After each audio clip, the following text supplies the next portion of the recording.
Amanya gange nze Namusoke Aisha nga nsinziira Makindye mu Kizungu nga nzize okwekubira omulanga ng'ekindeese wano eno okuwawaabira ensonga zange.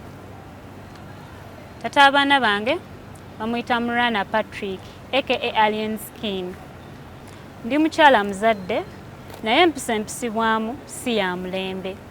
Nkubibwa nchunyizibwa mu maka gange nze omukazi ow'abaana abasatu. Yakeera enkyali nzaala abaana basatu balamba. Mmaze naye emyaka 9. First born wange ali myaka 7, addirira ali mu myaka 5, omulala ali mu myaka 2 n'ekitundu. Ng'era ekindeese wano eno kwekubira mulanga nsusse okujoogebwa okumanyiiribwa nga bali ne mukyala we Namutebi Jobu.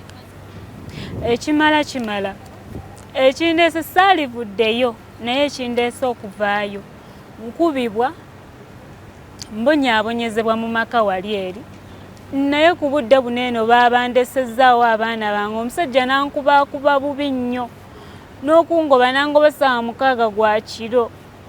Mujja wange n'amanyiira baatuteeka mu nnyumba emu nchunyizibwa mbonaabona.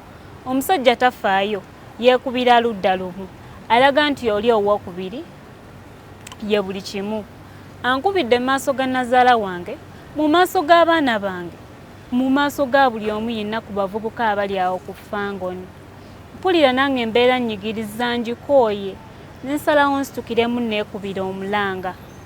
Era nga njagala nzirizibwa abaana bange kuba teri mwana yatuse kuva ku nnyina we.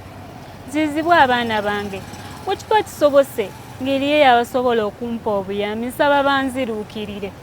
Ekyasembyeyo kyabaddewo ddi era yakubidde ki era abaana lwaki yabatutte? Kyabaddewo olunaku lwa Josefu. Olunaku lw'ekiro olwo nabadde ndi awo nga bampita ngende nnona abaana bange basule eno batera kusula wa jjajja waabwe. Mpitibwa ngende nnona abaana bange akageri nti baagala nnyo bambi jjajja waabwe. Ngezaako okubajjayo abaana bakaba bagamba baagala jjajja waabwe baagala jjajja waabwe nga ne jjajja waabwe ngamba bagendewa basule ewange kuba tubeera mu kikomera kyekimu ne nazaala waffe abeera omwo. Ekitwawula nti nnyumba zaawukana naye tubeera mu kikomera kyekimu. Ntuuka okunona abaana bange. Abaana bange bakaba balaga baagala jjajja waabwe. Kitaabwe gye yavudde n'obusungu obungi n'angamba abaana lwaki tobaleka abaana be baba tebakwagala lwaki tobavaako. Mugamba jjajja waabwe yampise nkole ki mbatwale bagende basula eri nange. Omusajja ekyavuddemu mu busungu obungi n'angamba abaana lwaki tebakwagala. Nankwata nankubaakuba nampisa bubi nnyo era emundabira wano feesi eno yatoowolokose butoowolokosi. Negulaba oyo yampisizza bubi. Siina mirembe mu maka gange. Banchunyizza ye ne mujja wange ku kisooka n'ekisembayo.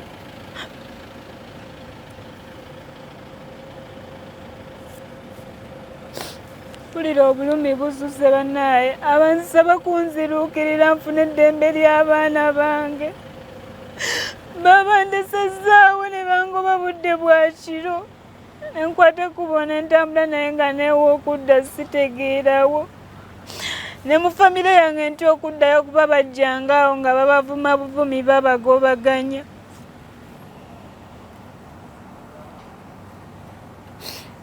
Kati gyo yakubye ga ensonga gy'asinga okuwa yeki? Ensonga gyampa olw'okuba we namuzzeemu ku by'abaana.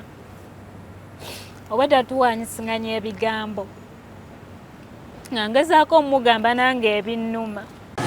Kituufu waliwo omukyala yazze ku poliisi yaffe Katwe n'alumiriza omwami Murana Patrick kuba nti tamuwa buyambi bwa mwana kw'otadde okuba nti namulumiriza obutabanguko mu maka kye tuyita domestic violence.